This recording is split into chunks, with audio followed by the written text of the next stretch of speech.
నమస్తే, K2 న్యూస్కి స్వాగతం. ఈరోజు రాష్ట్రంలో జరుగుతున్నటువంటి పరిణామాలు, మొన్న ఎలక్షన్స్ తర్వాత, జూబ్లీ ఎలక్షన్స్ తర్వాత మరి రాబోయేటటువంటి ఎలక్షన్స్, స్థానిక సంస్థల ఎలక్షన్స్, తర్వాత కోర్టు అనేక విద్యార్థుల భవిష్యత్తుపై కొన్ని కోర్టు కేసులు, ఇవి ఎన్నింటి గురించి విశ్లేషించడానికి సామాజికవేత్త డాక్టర్ రాజు గారు మనతో ఉన్నారు. అందరికీ ప్రత్యేకమైన K2 న్యూస్ ప్రేక్షకులందరికీ నమస్కారాలు తెలియజేస్తూ ఈనాటి వార్తల్లో ముఖ్యమైన వార్తలను చర్చించుకుందాం. నేటి నుంచి ఓటర్ల జాబితా సవరణ, 23న తుది జాబితా ప్రకటన. ఎట్టకేలకు చాలా సంతోషం. గ్రామాలలో దాదాపు రేపు మార్చికి 3,000 రూపాయల కోట్ల బడ్జెట్ తెలంగాణ నష్టపోతుందనే ఉద్దేశంతో మరి తెలంగాణ ప్రభుత్వము నిర్ణయం తీసుకోవటం చాలా సంతోషకరమైంది. అయితే 42% రిజర్వేషన్ క్రితంలో అనుకున్నట్టు వాళ్ళు జడ్పీటీసీ ఎంపీటీసీలకు కాకుండా గ్రామ పంచాయతీలకు తీసుకుపోవడానికి, ముఖ్యంగా అంటే పార్టీ సింబల్ ఉండదు కాబట్టి తీసుకుపోవాలని, దాంట్లో భాగంగానే ఏ రాజకీయ పార్టీ సెంట్రల్ కావచ్చు లేకపోతే స్టేట్లో కావచ్చు, ఒక రాజకీయ పార్టీ ఒక కార్యక్రమాన్ని, సంక్షేమ కార్యక్రమాన్ని మొదలుపెట్టిందంటే ఏదో ఒకటి ఉంటుంది. ఇవాళ నిన్ననే ఇందిరాగాంధీ జయంతి ఉన్నది కాబట్టి దాదాపు 1 కోటి మంది మహిళలకు చీరల పంపకము. అదే ఇది టిపికల్గా మనకు బీహార్ ఎలక్షన్లో మనం చూసినాము. 1,20,00,000 మంది వాళ్ళకు 10,000 రూపాయలు వాళ్ళ ఖాతాలో వేసి గెలిచిండు. వీళ్ళు ఇందిరమ్మ చీరలతో మరి గ్రామ పంచాయతీలో గెలుస్తారని మనం ఆశిద్దాం. రైట్. కోర్టు తీర్పులకు విరుద్ధంగా చట్టాల అలా చేయడానికి వీల్లేదు. కోర్టు తీర్పులను పార్లమెంటు పక్కన పెట్టలేదు. ట్రిబ్యునల్ సంస్కరణ చట్టం విషయంలో కేంద్ర ప్రభుత్వ తీర్పుపై సుప్రీంకోర్టు అసంతృప్తి. చట్టంలో కీలక నిబంధనలు కొట్టివేస్తూ తీర్పు. గతంలోనూ కేంద్రంపై జస్టిస్ గవాయ్ ఫైర్ అంటూ ఒక వార్తను చూస్తున్నాం. దానికి అనుగుణంగా ఒకటి కూడా ఉంది. రాష్ట్రపతి గవర్నర్ల గడువుపై నేడు సుప్రీం స్పష్టత. చాలా విచిత్రం ఏంటంటే మొదటి నుంచి కూడా ఆ రోజు కాంగ్రెస్ ప్రభుత్వంలో ఉన్నప్పుడు కూడా ఇందిరాగాంధీ ఎలక్షన్స్ రాజనారాయణ కోర్టుకు వెళ్ళారు, అలహాబాద్ కోర్టుకు వెళ్ళారు. ఎందుకంటే 71లో జనరల్ ఎలక్షన్స్ ఉన్నప్పుడు ఇందిరాగాంధీ తను అంటే ప్రభుత్వ వాహనాలను, ప్రభుత్వ యంత్రాంగాన్ని ఉపయోగించుకొని గెలిచిందనే దాని మీద, అంటే రాజకీయ పార్టీలకు కోర్టులకు ఈ ప్రజాస్వామ్య వ్యవస్థలకు ఒక ఘర్షణాత్మకమైన అప్పుడే అలహాబాద్ కోర్టులకు ఇచ్చినందుకు సుప్రీంకోర్టులకు వెళ్ళినాక జస్టిస్ కన్నా అనుకుంటా ఇందిరాగాంధీ ఎమర్జెన్సీ పెట్టడం వ్యతిరేకమని ఇచ్చినప్పుడు కూడా ఆయనను చీఫ్ జస్టిస్ ఆఫ్ ఇండియా రాకుండా ఇందిరాగాంధీ ప్రభుత్వం చేసింది.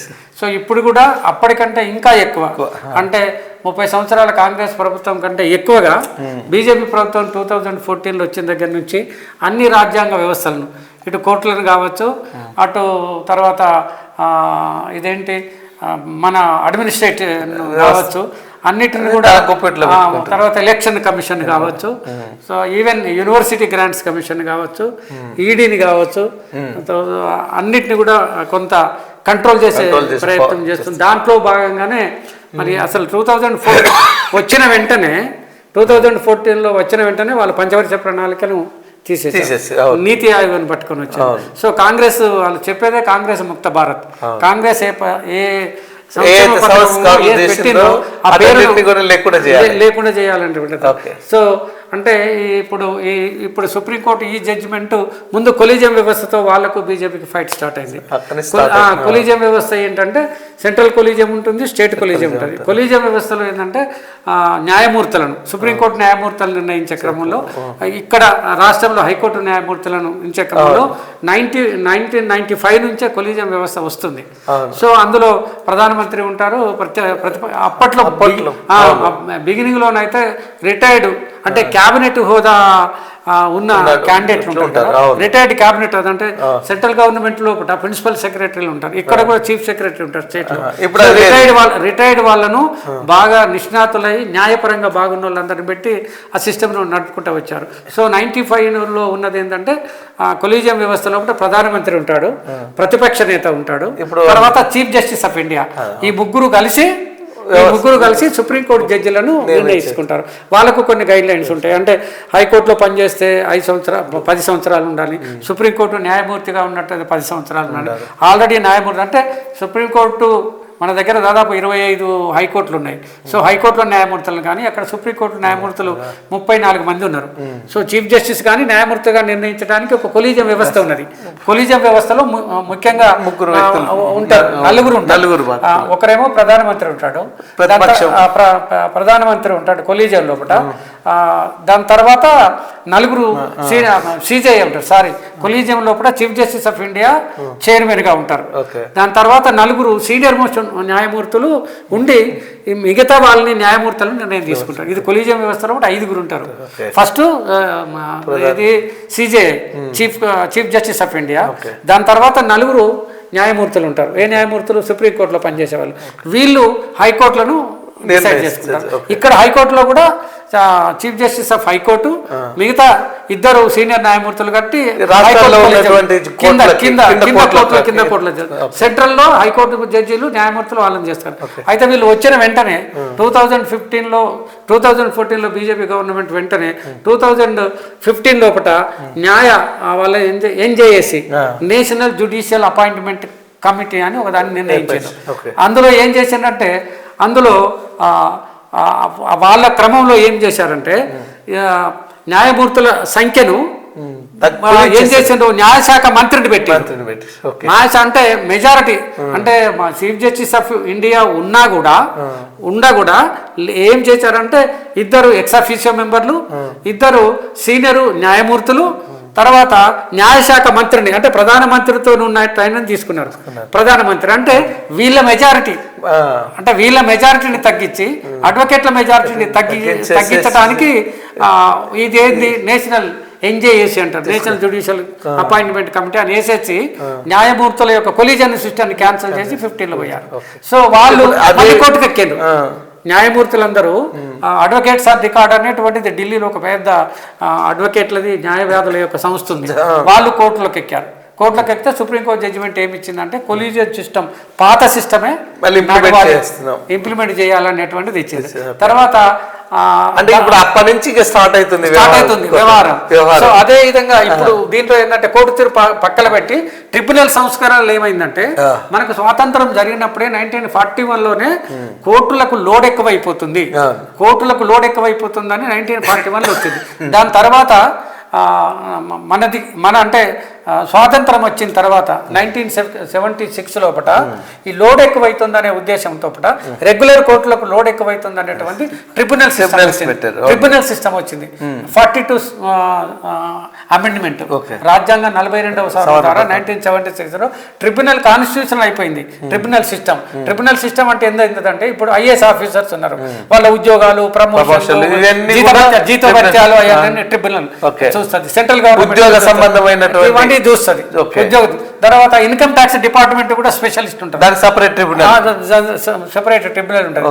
లా కమిషన్ ఉన్నది, అపిలెంట్ అథారిటీ అంటే అపిలెంట్ అథారిటీ అంటే లా కమిషన్ ఉంటుంది. అంటే మున్సిపల్ కోర్టు నుంచి హైకోర్టు నుంచి సుప్రీం కోర్టుకు పోవటానికి కూడా అపిలెంట్ అథారిటీ ఎవరు ఉండాలి, ఎట్లా ఉండాలి, దాని సిస్టమ్ ఏంది, దాని జీతాలు ఏంది, దాని పీరియడ్ ఏంది, క్వాలిఫికేషన్ ఏంది, ఎన్ని సంవత్సరాలు ఉండాలి అనేటువంటిది. సో 21లోనే మళ్ళీ వీళ్ళు ఊరుకోలేదు. 21లో వచ్చిన తర్వాత యాక్చువల్గా 26 ట్రిబ్యునల్స్ ఉన్నాయి. రాజ్యాంగం 76లో ప్రామ్ అయినప్పుడు 26 ఉన్నాయి. మళ్ళీ వీళ్ళు బీజేపీ గవర్నమెంట్ వచ్చిన తర్వాత ట్రిబ్యునల్స్ ఎక్కువ అయిపోయినాయి అని 19కు కుదించారు. 21లో దాని మీద వీళ్ళు పోయిన తర్వాత ఏజ్ ఫ్యాక్టర్ పెట్టిండ్రు, జీతాలను తగ్గించిండ్రు, నంబర్ను తగ్గించిండ్రు, తర్వాత ఎక్కువ పీరియడ్ చేయాలని అన్నారు. సో ట్రిబ్యునల్స్ యొక్క వాళ్ళ సెలక్షన్, వాళ్ళ క్వాలిఫికేషన్, వాళ్ళ పీరియడ్, వాళ్ళ మీద ఉన్నటువంటి ప్రమోషన్లు. సో ట్రిబ్యునల్ సిస్టమ్ ఏంటంటే క్వాసీ జ్యుడిషియల్ అంటారు దాన్ని. క్వాసీ జ్యుడిషియల్ పూర్తిగా కోర్టుల దగ్గర ఉండదు. అది ఎందుకు వేసిందంటే 2021లో తర్వాత ఒక లెక్కలు తీసింది, లా కమిషన్ ఒక లెక్కలు తీస్తే ఏంటంటే సుప్రీంకోర్టు లోపల 1921-22 ఆ ప్రాంతం లోపల సుప్రీంకోర్టు లోపల 67,000 కేసులు పెండింగ్ లో ఉన్నాయి. 67,000 కేసెస్ పెండింగ్ లో ఉన్నాయి. హైకోర్టులలో 90,000 కేసెస్ పెండింగ్ లో ఉన్నాయి. ఈ కేసులన్నీ క్లియర్ చేయాలని అంటే ట్రిబ్యునల్ ను పెంచితే ఇంకా 26 ట్రిబ్యునల్స్ పెంచాల్సింది పోయి ఇంకా తగ్గించుకుంటూ కదా ఇంకా పెండింగ్. సో దాని మీద మళ్ళీ కోర్టు పోయి ట్రిబ్యునల్ యొక్క ఏంటంటే దాని మీద మళ్ళీ కోర్టు పోయి ఈ ట్రిబ్యునల్ ఇప్పుడు ఈ ఒక పక్క ఇవి ఇలా పెండింగ్ లో ఉంటున్నాయి, అది మళ్ళీ విచిత్రం ఏంటంటే ఇంటర్నేషనల్ లాలో ఇంటర్నేషనల్ చైనా కావచ్చు, అమెరికా కావచ్చు, సౌత్ ఆఫ్రికా కావచ్చు, కెనడా కావచ్చు, యూకే కావచ్చు, ఎక్కడ కూడా 30% మించి విచారణల లోపల ఈ కేసెస్ ఉండవు. కానీ భారతదేశం యొక్క దురదృష్టం ఏంటంటే 70 to 80% ఆఫ్ కేసెస్ విచారణ స్టేజ్లోనే ఉన్నాయి. విచారణ స్టేజ్లో ఉన్నాయి. మన లెక్కల ప్రకారం, ప్రభుత్వం లెక్కల ప్రకారం ఏంటంటే మనకు 17,000 జైళ్ళు ఉన్నాయి భారతదేశం లోపల. 17,000 జైళ్ళల్లో అక్యుపెన్సీ ఎంత ఉందంటే 130% అక్యుపెన్సీ ఉంది. జైళ్ళల్లో జాగలేక ఒక్క సంవత్సరానికి 17 నుంచి 18 లక్షల కేసులు కోర్టు మెట్ల పెండింగ్ లో ఉండటానికి అక్కడ వాళ్ళలో అసలు ఒక లెక్కల ప్రకారం ఏంటంటే సంవత్సరానికి దేశం మొత్తం 17 నుంచి 18 లక్షల కేసులు కోర్టు మెట్లు ఎక్కుతున్నారు ప్రజలంతా వాళ్ళకు జరిగే అన్యాయానికి. ఇప్పుడు ఈ పరిష్కారం రాకపోయేటప్పటికి వాళ్ళు జైళ్ళలోనే మగ్గుతున్నారు. మొన్నటి 24 లెక్కల ప్రకారం అయితే హైకోర్టులో more than 30 years కేసులు నడుస్తున్న కేసులు 90,000 ఉన్నాయని లెక్కకు వచ్చింది. more than 30 years నుంచి ఉన్నాయి అవి పెండింగ్ లో. 5 సంవత్సరాల కేసులు, 6 సంవత్సరాల కేసులు కాదు, more than 30 years కేసులు పెండింగ్ లో ఉన్న సిస్టమ్ లోపల వీళ్ళు 26 నుంచి 19 ట్రిబ్యునల్స్ మార్చారు. ఇంకా లోటు పడ్డారు. దాని తర్వాత వాళ్ళ జీతభత్యాలు తగ్గించే కార్యక్రమం. సో ఇంకొక విషయం ఏంటంటే మనం చాలా మాట్లాడుకోవాల్సిన విషయం, రాష్ట్రపతి గవర్నర్ కూడా పోయి సుప్రీం సీరియస్. సో ఇప్పుడు 5 సభ్యుల ధర్మాసనం ఇది. జస్టిస్ గవాయి, మదన్ మోహన్ లోకూరు, మొత్తం ధర్మాసనం. దీనికి కూడా అదే ఆర్టికల్ 140 కింద సుప్రీంకోర్టు నా అభిప్రాయం అడిగింది. మొదటి నుంచి వాళ్ళకు అంటే గవర్నమెంట్ వచ్చిన దగ్గర నుంచి కూడా మేమే సుప్రీము, పార్లమెంట్ మేము ప్రజలతో ఎన్నుకున్నప్పుడు పార్లమెంట్ సుప్రీం. మొన్న పోయిన ధన్కడ్ దగ్గర నుంచి ఉపరాష్ట్రపతి ధన్కడ్ పోయారు కదా, మొన్న పోయిన దగ్గర నుంచి న్యాయశాఖ మంత్రి రిజిజ్ ఉన్నాడు కదా, ఆయన కలిసి వీళ్ళందరూ కలిసి ముఖ్యంగా వీళ్ళు ఏంటంటే parliament is supreme, not supreme court. అయితే చాలా సుప్రీంకోర్టు జడ్జిమెంట్లలో న్యాయకోవిధులు, మేధావులు, రాజ్యాంగ విశ్లేషకులు అందరూ సోషల్ సైంటిస్టులు చెప్పేది ఏంటంటే nothing is supreme, is Indian constitution ఇది సుప్రీం. ఈ మాటను వాళ్ళు తీసుకోవటం లేదు. మొన్న 5 సభ్యుల ధర్మాసనము రాష్ట్రపతి గవర్నర్లకు కూడా 3 నెలల టైం ఇచ్చింది. ఎందుకు ఇచ్చిందంటే రవి అని గవర్నర్ ఉన్నాడు, తమిళనాడు గవర్నర్. స్టాలిన్ 10 బిల్లులు పంపిండు. ఏది వాళ్ళ ఎడ్యుకేషన్కు సంబంధించింది, వాళ్ళ ఎంప్లాయ్మెంట్కి సంబంధించింది, వాళ్ళ సంక్షేమంకు సంబంధించింది, వాళ్ళ యొక్క అభివృద్ధి సంక్షేమం అంతా కుంటుపడేటట్టు 2 సంవత్సరాల పాటు రవి గారు గవర్నర్ తమిళనాడు అక్కడే అట్టి పెట్టుకున్నాడు. ఏ నిర్ణయం తీసుకోలేదు. రిజెక్ట్ చేయాలా, నో డెసిషన్. దాని మీద ఇప్పుడు వాళ్ళు చెప్పేది అంతే, ఖచ్చితంగా 3 నెలల్లో చెప్పాలని ఉన్నది. దాన్నే రీఅఫర్మ్ చేసినారు గవాయి గారు. రేపు 23వ తారీఖు నాడు గవాయి గారు వెళ్ళిపోతూ ఖచ్చితంగా దాన్నే చెప్తారేమో. ఆమె 14 ప్రశ్నలు సంధించింది. అంటే మమ్ములను మేము రాజ్యాంగ హైయెస్ట్ పొజిషన్ లో ఉన్నాము, రాజ్యాంగంలో మేము అతి విచక్షణ మీరు ప్రశ్నించడానికి ఎలాంటి లేదు అని ఇచ్చింది. కానీ nobody is supreme, it is constitution is supreme. దాని ప్రకారంగా ఇవ్వాలనే తీర్పు బహుశా రేపు పొద్దున మనం పేపర్లో చూడవచ్చు. ఖచ్చితంగా ఈవెన్ మన స్పీకర్ కూడా దాదాపు మొన్న జూలై 31 అయితే 3 నెలలు అయిపోయింది. అయితే ఇక్కడ స్పీకర్ ఏం తీసుకోలేదు. ఇప్పుడు ఈసారి తీసుకునే నిర్ణయంపై భవిష్యత్తు రాజకీయాలు ఖచ్చితంగా ఆధారపడి ఉంటాయి. రేటు పడ్డా ఏది ఒకవేళ కొనసాగినా దీన్ని బేస్ చేసుకుని వచ్చే రాజకీయాల్లో జంప్ జిలానీలు, ఫిరాయింపులు అనే వాళ్ళే ఆధారపడి. అసలు రాజ్యాంగంలో ఉన్న 10th షెడ్యూల్ యూజ్లెస్ అయిపోతున్నది. అంటే దాన్ని ఎక్కడో గెలుస్తున్నారు, ఒక పార్టీలో గెలుస్తున్నారు, ఇంకో పార్టీలో పోయి కూర్చొని మంత్రులు అయ్యి కంప్లీట్ గా మామూలు ఎమ్మెల్యేలు కూడా కాదు మంత్రులుగా ఉన్నారు. తెలుగుదేశం నుండి వచ్చి గెలిచి మొన్న ఆడు మంత్రులై కంటిన్యూ అయ్యారు. ఇప్పుడున్న లెక్కల ప్రకారము ఖచ్చితంగా ఇవాళ స్పీకర్కు కానీ, గవర్నర్లకు కానీ, రాష్ట్రపతికి కానీ ఖచ్చితంగా 3 నెలల వ్యవధిలోనే మీరు తీర్పు అవసరం ఉన్నది అని రాజ్యాంగ ధర్మాసనం ఇవాళ తీర్పు ఇస్తుంది. రేపు పొద్దున మనం పేపర్లో చదువుతామని నేను ఆశిస్తున్నాను. హిందువుల ఓట్లతోనే కేంద్రంలో బీజేపీ వరుసగా 3 సార్లు అధికారంలోకి రావడం వెనకాల ఆ ఓట్లే. బల్లి ఎన్నికలో 48 స్థానాలు గెలవడం వెనుక హిందూ ఓటర్లే. హిందుత్వ నినాదంతోనే ఇంటింటికి మిగతా పార్టీల్లోనూ జై శ్రీరామ్ అనిపిస్తాం. అదే మిమ్మల్ని హిందువుల ఓట్లు అడగొద్దని ఎవరంటే ప్రజాస్వామ్యంలో ఎవరైనా ఓట్లు అడగవచ్చు, ఎవరైనా ఓట్లు వచ్చలే. కానీ ఒక విద్వాసాన్ని రగల్పడం అనేటువంటిది భారతదేశంలో కూడా మతము వ్యక్తిగతము రాజకీయాలలోకి తీసుకురావద్దు అనేటువంటి ఉంటుంది. మీరే చెప్తున్నారు ఆ మాట, అంటే మతాన్ని రెచ్చగొట్టే మాటలు రేవంత్ రెడ్డి అంటున్నారు. ఇది మతాన్ని బండి సంజయ్ గారు మరి హోంశాఖ మంత్రిగా ఉండి మేము హిందువుల ఓట్లతో గెలవద్దని ఎవరు అంటలేరు, యుద్ధంతో చెప్పండి అని అంటున్నారు. కానీ ఆ హోదాలో ఉన్న మంత్రికి ఈ మతపరమైన వ్యాఖ్యలు చేయటము మేము ఎన్ని డబ్బులు ఇస్తామని అని చెప్పండి. అలా హిందువుల ఓట్లతోనే గెలుచుడని అంటే ఒక మాట వాళ్ళే కిషన్ రెడ్డి గారు ఏం చెప్తున్నారంటే, మేము త్రిపుల్ తలాక్ వచ్చిన తర్వాత మాకు 10% ముస్లిం మహిళలు ఓట్లేసారు మాకని చెప్తున్నారు. మరి ముస్లిం మహిళలారా మీరు మాకు ఓట్లు లేకుండా అని చెప్తారా? మరి బండి సంజయ్ గారు చెప్పమని అడగాలి. అదేవిధంగా బీహార్లో జరిగిన చోట కూడా మాకు 5% ముస్లింలు అధికంగా ఉన్న చోట కూడా మేము గెలిచామంటే మా ముస్లిం మహిళల యొక్క సమ్మతి ఉంది, ఓట్లు అడుగుతున్నామని మీ కిషన్ రెడ్డి గారు అంటున్నారు. మరి మీరేమో హిందువుల ఓట్లతోనే మేము గెలుస్తామని అంటే ముస్లింలారా మాకు ఓట్లు లేకుండా ఏమన్నా చెప్పే ప్రయత్నం రేపు ఎలక్షన్లో ఆయన చేయాలి రేపు పొద్దున.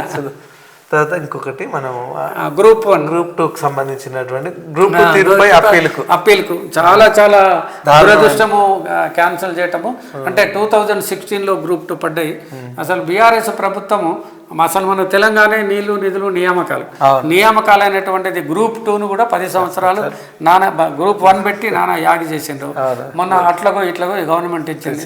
గ్రూప్ 2లో కూడా ఇంత ఇన్ని సంవత్సరాలు 10 సంవత్సరాలు ఫార్మేషన్ లోపల తప్పులు చేయటము, ఎవడితో పేపర్ ఇవ్వటము. పిల్లలు చాలా గట్టిగా చదువుతున్నారు.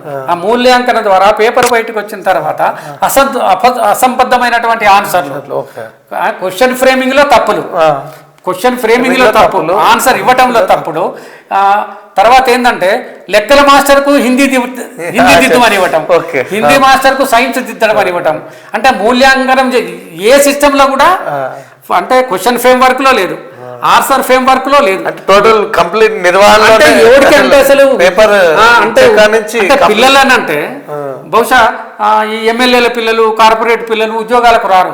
ఉద్యోగాలకు పోయే వాళ్ళంతా middle class, loyal middle class ఉన్నారు కాబట్టి వాళ్ళంతా ఏంటి, వాళ్ళు ఫ్యాక్టరీలు పెట్టుకుంటారు, వాళ్ళని ఉద్యోగస్తులను పెట్టుకుంటారు. కాబట్టి ప్రభుత్వ ఉద్యోగస్తులన్నా వాళ్ళ పిల్లలన్నా వాళ్ళ పాపులేషన్ అన్నా వీళ్ళకి పడదేమో. మరి గట్టి దెబ్బ కొట్టాల్సిన యూత్ అంతా ఈ విషయాన్ని తీవ్రంగా ఆలోచించాలి. 10 సంవత్సరాల వాళ్ళ వయసు అయిపోయింది, పిల్లలు అయిందో. కాబట్టి ఇది చాలా దురదృష్టకరమైనటువంటి విషయము. ఇకనైనా ఈ రేవంత్ రెడ్డి గవర్నమెంట్ ప్రతి నియామకాన్ని కూడా ఇట్లా కోర్టుకు పోకుండా, ఇంత కాలయాపన చేయకుండా ప్రయత్నం చేయాలని మనం K2 News ద్వారా వాళ్ళకు అభ్యర్థిస్తున్నాం. సో ఇవి ఈనాటి ప్రధానమైనటువంటి వార్తా విశ్లేషణలు.